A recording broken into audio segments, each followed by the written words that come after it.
အားလုံးမင်္ဂလာပါဒီနေ့က19ရက်မေလ2026ဖြစ်ပါတယ်မနေ့ကဗီဒီယိုဖိုင် asset နေ့အနေငယ်ပြောပြချင်တယ်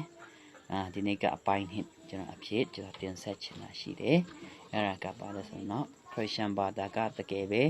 လူဒီကို brainwash လုပ်တလားနော်အဲ့ဆိုတဲ့အရာကောင်းစဉ်အားဖြင့်ကျွန်တော်ဒီနေ့ဆွေးနွေးချင်တာဖြစ်ပါတယ်ကျွန်တော်မနေ့ကဗီဒီယိုဖိုင်ထဲမှာပါတဲ့လူနှစ်ယောက်ရဲ့ဗီဒီယိုဖိုင်ကိုကျွန်တော်ရှင်းပြခြင်းနဲ့အချက်တချို့ရှိတယ်လို့ကျွန်တော်ပြောတဲ့အရာကိုဒီနေ့အချက်တချို့ထဲကနှစ်ချက်မြောက်ဖြစ်တဲ့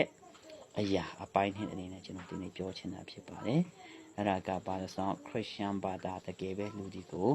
brainwash လုပ်ပါတလားဆိုတဲ့အရာနဲ့ပတ်သက်ပြီးမှပြောပြချင်တယ်ဆိုတော့ brainwash လုပ်တယ်ဆိုတာကဘာကိုခေါ်တယ်လဲbrainwash လုပ်တယ်ဆိုတော့အမှန်တကယ်ဆိုတော့သူပထမမှာသူတည်တဲ့အရာတွေသူ့ရဲ့ခံယူချက်ဒီကိုသူ့ရဲ့ယုံကြည်ချက်ဒီကိုလုံးဝဘယ်လိုပြောမလဲဆိုတော့ဖြတ်စည်းပြီးမှနော်သူဖြစ်ချင်တဲ့တစ်ဖက်လူဖြစ်ချင်တဲ့ပုံစံစတိုင်အတိုင်းအဲ့ဒီလူတယောက်ကိုပုံသွင်းတာကိုခေါ်တာဖြစ်တယ်ဒါကြောင့်ဒီကနေ့ခရစ်ယာန်ဘာသာကတကယ်ပဲလူဒီကိုအဲ့ဒီလိုပဲ brainwash လုပ်ချင်တာလုပ်သလားဆိုတဲ့အရာကိုဒီနေ့ဖြေမှာဖြစ်တဲ့အတွက်ကြောင့်အဲ့ဒီနေရာမှာ brainwash လုပ်တယ်ဆိုတဲ့အရာမှာဘယ်နေရာမှာလုပ်တယ်လဲဆိုတဲ့အရာကိုကျွန်တော်အနည်းငယ်ပြောပြချင်တယ်ဆိုတော့အဲ့ဒီဗီဒီယိုဖိုင်ရဲ့တကယ်ကျွန်တော်ကြည့်မယ်ဆိုလို့ရှိရင်သူတို့ရဲ့ဆိုလိုရင်းကိုကျွန်တော်ကြည့်မယ်ဆိုလို့ရှိရင်ဘယ်နေရာမှာသူတို့ကအဓိကသူတို့ကပြောချင်တယ်လဲဆိုလို့ရှိရင်ဖယားဆိုတာမရှိဘူးဖန်ဆင်းရှင်ဆိုတာမရှိဘူးလူဒီကနော်ခရစ်ယာန်ဘာသာကပေါ့နော်ဆိုတော့ဖန်ဆင်းရှင်နဲ့လူဒီကိုခြောက်တယ်လူဒီကို brainwash လုပ်တယ်ငရဲနဲ့ brainwash လုပ်တယ်နော်ဖယားနဲ့ brainwash လုပ်တယ်ဆိုတော့မှသူတို့ကပြောတာကိုကျွန်တော်တွေ့မှာဖြစ်တယ်ဒါကြောင့်ဒီကနေ့လူဒီကိုတကယ်ပဲအဲ့ဒီလိုသူတို့ပြောတဲ့အတိုင်းပြောကြည့်ဆိုရင်ကျွန်တော်သူတို့ဗုဒ္ဓဘာသာမှာလည်းထိုနည်းသူဆိုပါပဲငရဲနော်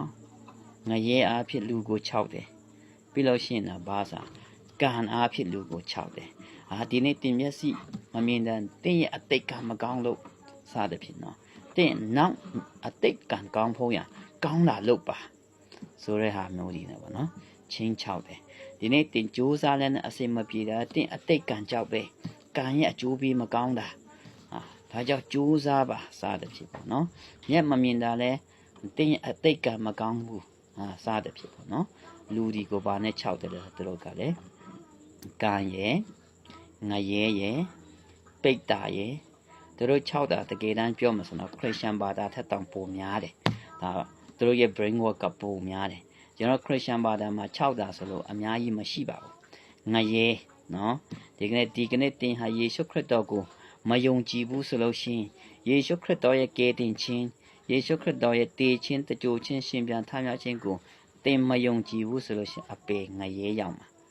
ငရဲမှာတောင်မှတစ်ခုပဲရှိတယ်နော်အများကြီးမရှိဘူးသူတို့နော်ပြီးလို့ရှိရင်နောက်တစ်ခုပါဆိုဖယားခင်ရဲ့ဖန်ဆင်းခြင်းလက်ရာတွေနော်ကျွန်တော်လူဒီဆိုတော့ဖယားရဲ့လက်ရာပဲကျွန်တော်လူသားအားလုံးဖယားနဲ့လက်နဲ့မလွတ်ဘူး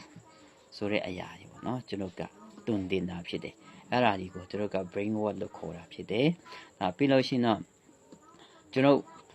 လူဟာဘယ်လောက်ပဲကျင့်လူဟာဘယ်တော့မှဖယားရှိမောက်မှာဖြောင့်မတ်တဲ့သူတကယ်ဖယားရဲ့စာနှုံးကိုမမီနိုင်ဘူးဆိုတဲ့အရာတွေစတာဖြစ်ပေါ့နော်ကျွန်တော်လူမလုတ်နိုင်တဲ့အရာဆိုပြောမှဆိုလူမတတ်နိုင်တဲ့အရာလူဟာဖယားလို့ဘယ်အရာမှမစွမ်းနိုင်ဘူးဆိုတဲ့အရာဒီကိုအဲ့ဒီအရာနဲ့ပတ်သက်ပါသူတို့က brainwash လုပ်တယ်လို့ရည်ရွယ်တာဖြစ်ပုံရပါတယ်ဘာကြောင့်လဲဆိုလို့ရှိရင်သူတို့ရဲ့ဘာသာထဲမှာကိုလုံးမကိုရမှာဟုတ်ကြိုးစားရင်ဖယားတောင်ဖြစ်နိုင်တယ်နောက်ဒါပေမဲ့ဒီကနေ့ယေရှုခရစ်တော်ရဲ့ဘာသာခရစ်ယာန်ဘာသာမှာတင်ဘယ်လောက်ပဲကြိုးစားဖယားမဖြစ်နိုင်ဘူးဖန်ဆင်းရှင်မဖြစ်နိုင်ဘူးလေအဲ့ဒါကြောင့်သူတို့ကဒီအရာတွေကိုသူတို့မလိုလားဘူးနော်ပြီးလို့ရှိရင်အစိုးဆုံးကပါလဲဆိုကျွန်တော်ကဆူတောင်းတယ်နော်သူများအလှူလာလှူရင်လဲကျွန်တော်ကဆူတောင်းတာဖယားခင်ကောင်းမြတ်တယ် စသဖြင့်ပေါ့နော်ပြီးမှသူ့ကိုကျွန်တော်ကကျေးဇူးတင်လေရှိတယ်သူတို့ကအရင်ဆုံးသူတို့ကိုကျေးဇူးတင်စေခြင်းတယ်ပေါ့နော်ဒါမျိုးမှစပေါ့နော်ကျွန်တော်ရဲ့တွင်တင်မှုကမတူဘူးလေကိုဖျားမှမတူကြဲဘယ်လိုမှတူလာမှာမဟုတ်ဘူးဆိုတော့အဲ့ဒီဟိုမတူညီတဲ့အချက်တွေကိုသူတို့ကလူဒီကို brain wash လုပ်တယ်လို့ခေါ်တာဖြစ်ပါတယ်ဒါကြောင့်သူတို့မှလည်းလူဒီကို brain wash လုပ်တယ်အများကြီးပါပဲဒီကနေ့ကျွန်တော်ငယ်ကရန်တင်လာတဲ့ကျောင်းသင်ခန်းစာတွေအခုချိန်ထိကျွန်တော်မှတ်မိတဲ့အရာတွေအများကြီးရှိတယ်အခုသူတို့ရဲ့ဘာသာတွေကိုကျွန်တော်လေ့လာတဲ့အခါမှာကျွန်တော်တို့မယုံကြည်တဲ့လူတွေကံနဲ့ကြိုးကိုမယုံကြည်တဲ့လူတွေကိုဖြည်းချင်းစီယုံကြည်အောင်ပေါ့နော်ဒီကျောင်းစာမှာစာမှာသူတို့ကပါလေထဲ့သွင်းပြီးမှမတိမတာလူဒီကို brain wash လုပ်တာပဲ brain wash လုပ်တယ်လို့ပဲကျွန်တော်ကမြင်တာဖြစ်တယ်အဲကြောင့်ဒီကနေ့ကျွန်တော်ပြောမယ်ဆိုလို့ရှိရင်တော့တစ်ဖက်နဲ့တစ်ဖက်မှာပြောမယ်ဆိုတော့ပြောစရာအများကြီးသူလည်းသူ့အမြင်တိုင်းပြောမှာပဲကျွန်တော်တို့ကလည်းကျွန်တော်အမြင်တိုင်းပြောလို့ရတာအများကြီးရှိပါတယ်ဒါကြောင့်ဒီကနေ့ကျွန်တော်ပြောချင်တဲ့အရာကအဓိကအရာကဘာလဲဆိုလို့ရှိရင်တော့သူတို့ပြောနေတဲ့ brain wash ဆိုတဲ့စကားဟာတကယ်တမ်းဆိုလို့ရှိရင်တော့ဖယားရဲ့ဟောကြားချက်အတိုင်းကျွန်တော်တို့ရဲ့လှုပ်ဆောင်မှုသူတို့နဲ့မကိုက်ညီတဲ့အရာမှန်တယ်များကိုသူတို့ကရည်စူးချင်တာရည်ညွှန်းချင်တာဖြစ်တဲ့စာကိုကျွန်တော်တို့တွေ့ရမှာဖြစ်ပါတယ်ဒါကြောင့်ဒီကနေ့ယေရှုခရစ်တော်ကိုးကွယ်တဲ့ကျွန်တော်ခရစ်ယာန်ဘာသာဟာလူဒီကို brain wash မလုပ်ပါဘူးသူတို့ပြောတယ်လို့ brain wash မလုပ်ပါဘူးကျွန်တော်ကနော်ဆိုတော့ကျွန်တော်လူတိုင်းလွတ်လပ်ခွင့်ရှိတယ်ကျွန်တော်ဟောပြောကြတယ်တုံတင်ကြတယ်လက်ခံခြင်းတဲ့လူလက်ခံတယ်လက်မခံခြင်းလက်မခံလို့ရတာဖြစ်ပါတယ်ဒါကျွန်တော်ပြောဖို့ဟောဖို့ကျွန်တော်ရဲ့ယုံကြည်သူတွေရဲ့တာဝန်ဖြစ်တယ်ဘာကြောင့်လဲကျွန်တော်ကိုးကွယ်တဲ့ဖယားရဲ့တွင်တင်မှုအတိုင်းကျွန်တော်ကလည်းလှုပ်ဆောင်တာဖြစ်ပါတယ်တင်တို့ရဲ့တွင်တင်ခြင်းကလည်းအခုကံနဲ့အကျိုးတွေနော်လူတကာကိုပြောတာနော်ဒါဒီကလည်းပဲတွင်တင်မှုတွေကလည်းဘာလဲဆိုလို့ရှိရင်တော့ဒီဖယားရဲ့တင်တို့ကိုးကွယ်တဲ့ဖယားရဲ့တွင်တင်မှုဖြစ်တယ်ဒါကိုကျွန်တော်မယုံကြည်တော့ဒီလူဒီကလည်းနော်လူကို brain wash လုပ်တယ်လို့တွားပြောလို့မရဘူးဒါဘာဖြစ်လို့ဆိုအတင်းအတ္တမတွန်းချင်းမဟုတ်တဲ့တော့ကြောင့်ဖြစ်တယ်ဘာသာရေးဆိုတာလွတ်လပ်ခွင့်ရွေးချယ်ပိုင်ခွင့်ရှိရမယ်ကျွန်တော်တို့မှာလူတိုင်းမှာတမလွန်နဲ့ဆိုင်တဲ့တော့ကြောင့်ဘာသာရေးဆိုတာတဦးတယောက်ထဲနဲ့ပဲဆိုင်တယ်အမှန်တကယ်ဆိုတော့လူမျိုးတိုင်းနဲ့နော်အမှန်တကယ်ဆိုမဆိုင်ဘူးတဦးတယောက်ချင်းစီနဲ့ပဲဆိုင်တယ်ဒါကြောင့်တဦးတယောက်ချင်းစီနဲ့ဆိုင်တယ်တင်းပြောမှဆိုလို့ရှိရင်တော့ခရစ်ယာန်ဘာသာဖဲမှာဘယ်လောက်ပဲဝင်တင်းရဲ့မိသားစုမဝင်ဘူးဆိုလို့ရှိရင်တကယ်လို့တင်းဟာယေရှုခရစ်တော်ကိုယုံကြည်ခြင်းအကျိုးမိသားစုကခံစားခွင့်မရှိဘူးဒီဖက်မှာလည်းထိုနည်းတူစွာပါပဲ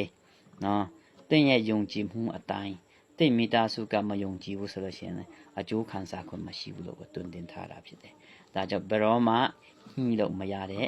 အရာတွေဖြစ်တယ်ဒါကြောင့်ဆွတ်ဆွေးဖို့တင့်တော်တဲ့အရာတွေမဟုတ်ဘူးတရားဆွတ်ဆွေးဖို့တင့်တော်တဲ့အရာတွေမဟုတ်ဘူးဒါကြောင့်သူတို့ပြောသလိုခရစ်ယာန်ဘာသာဟာ